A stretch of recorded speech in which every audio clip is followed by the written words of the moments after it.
So I decided to watch Nneka The Serpent Girl because of this hero's request, and honestly, I didn't know Nneka was a horror musical.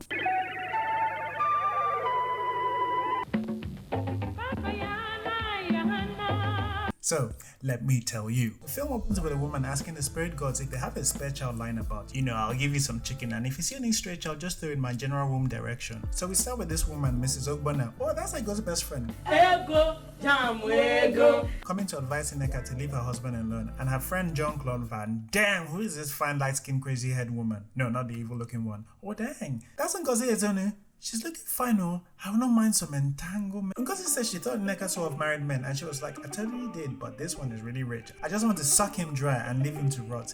But in the meantime, Nneka calls Mr. Ogbonna and was like, control your woman, or else. We meet this couple, Tony and Ify. Oh my goodness, it's Hello. And former prostitute turned Christian. Are you loaded? Wait, is this a living in bondage reunion? Anyway, this couple are so in love because she's like, I'm afraid you leave me, and my boy straight up proposes to her, Peter Deutsche style.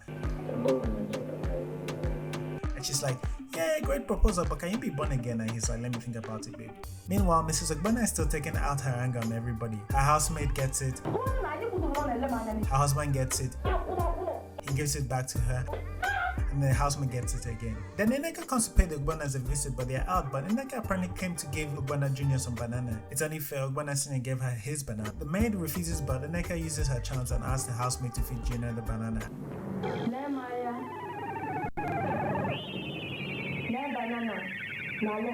And when housemates want to feed you, they don't take no for an answer. Tony takes his love Ify to go see his dad and inform him about plans, and his dad is happy and also happens to be the late great Sam Loco. You like what they call futuristic approach. You understand me? And to cut it all short, that in Spanish is called Gracia, Numero, Octavo, Ventus, and Aqua Vista. Then we follow this cat. Oh my goodness, it's Nneka. Oh, look at that. I thought she was going to be a serpent. Oh no. Oh no. No. Oh no. Bad kitty. Bad. By the way, Nneka's theme track is terrifying. I think it would make anything scary.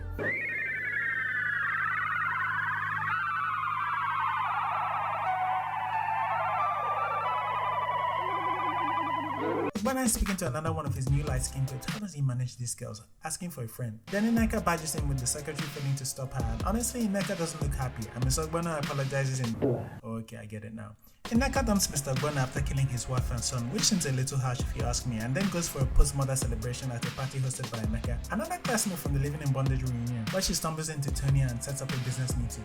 Tony goes to drop his love Ify at the park, and they promise to stay faithful to each other. They profess their love. I love you so much, Tony. And then they kiss. No, Tony. Wow. Business meeting time with Tony and Nneka, and Tony is being very professional. Oops. One thing leads to another, and they go out for drinks, and then they go to her house, and then they go to the other room. Then Nneka calls her spirit husband, and he's like, who's this guy? She's like, it's Tony. Can I have some powers? I'd like to control him like the other guys. I make him my plaything. And he's like, whatever makes you happy, pumpkin. Have fun, dear. I never thought I would say this, but spirit husbands seem kinda cool. Then we go chill briefly with Nneka and her girls, and they're talking about Emeka and his new. But Nneka's dark-skinned friend doesn't care if he has a pathfinder.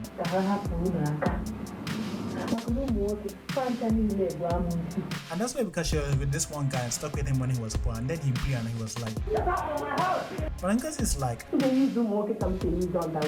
Nneka says, I agree, but I think I'm funny for Tony. Yay, Tony! Tony gets back to meet both of his beautiful light-skinned women in the same house, but it's not as he pictured it in his dreams. And the boy ends up upset with Tony, but Tony chases after Nneka in front of his love Ify. This is the most anybody called Tony has been mood for a woman. Darling, darling, darling, darling, darling, darling, darling. Sorry, I forgot about you. Live my life! Apparently, Mr. Ogbonna has committed self-murder, and the men has come ex-girl checking on their treasurer given their past relationship. But Nneka is upset about Tony and his roadblock. Sorry, fiance, and she has a cunning plan. Actually, it's not much of a plan. She just charms him, and Tony chases his love Ify out of his house. Then she cries heavily to her mom. Then she goes to meet Emeka to complain about Tony, his friend. And Emeka says, pause. Is Emeka wearing lip gloss, or did he just finish eating freshly made akara? Comment below. While you're there, just please branch and like the video. Bless you. Anyway, Emeka says he'll talk to Tony, and he does with the help of his guy friend. What a sweet guy. See, ladies, not all men are scum or bad. I actually thought he was going to hit on his friend's babe self, but some people are true gentlemen.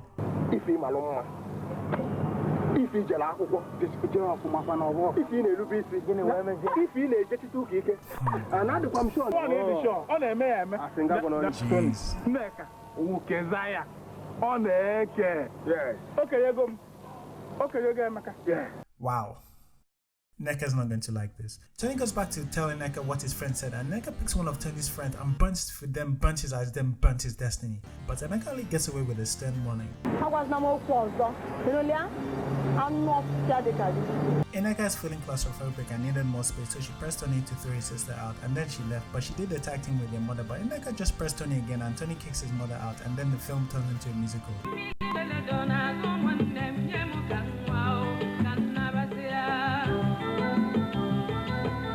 Pastor comes in to help Ife and pray for her and her situation, but Tony and Nneka have their pastor of their own to get married, and then Tony gets her a restaurant and Nneka says she needs 500,000 1994 naira to complete the restaurant. Tony's like, but I've borrowed a lot of money already and I borrowed money from the company and I've taken an advance for this month. And Nneka looks at him with love, oh no, that's still jazz in her eyes, and says, just get me the money, and Tony is like, fine, I'll send Michael or something. While Ife discusses a new bank job with a half-naked Emeka, Tony gets sacked from his bank but lands on his feet again, working as Nneka's secretary, answering the calls for people who will take her on dates and pay their bills.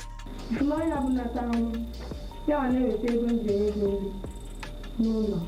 god, this is so sad. This depresses Tony and he turns into a drunk, which is lucky as his wife owns a restaurant where he can drink all of the beer. Nneka isn't pleased and Tony has to start working for his beers as they wait in the restaurant that he bought. But the pastor comes and clears Tony's life with a prayer which allows Tony to kick Nneka out. Nneka tries to use her charm, but Tony isn't having it. This triggers the second musical number of the film.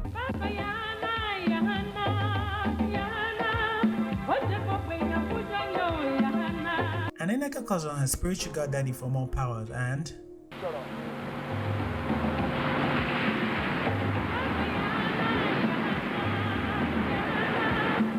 he enters her. The end.